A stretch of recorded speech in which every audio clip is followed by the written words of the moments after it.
महाराज, जब देवासुर संग्राम हुआ था, आप देवराज इंद्र की सहायता के लिए गए थे। असुर शंबर के साथ वहाँ जो युद्ध हुआ था, उस समय मैं आपके रथ की सारथी बनी थी।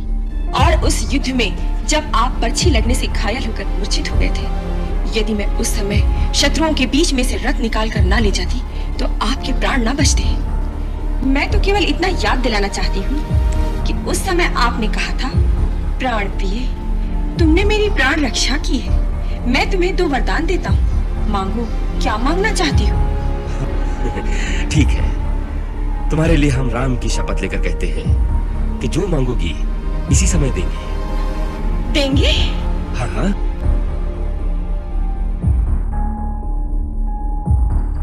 आप केवल संकेत कर दें तो मैं आपके चरणों के लिए अपनी चमड़ी के जूते बनवाता हूं।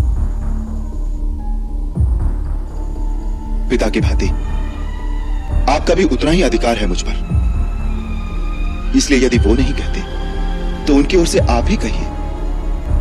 मैं क्या करूं जिससे आपको संतोष हो? तुम कहते हो तो मैं बता देती हूँ। तुम्हारे पिताश्री ने मुझे 2 वर दिए थे और कहा था, जब जी चाहे मांग लेना। आज मैंने अपने वो दोनों वर मांग लिए। वो दोनों वर क्या है माता?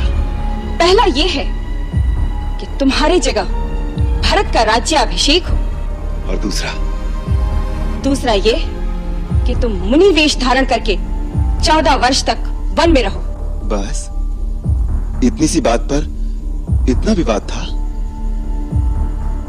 ये तो बड़ी प्रसन्नता की बात है माँ, कि मुझे माता और पिता दोनों के वचनों को पालन करने का ऐसा अवसर मिला जो किसी पुत्र को बड़े भाग्य से मिलता है।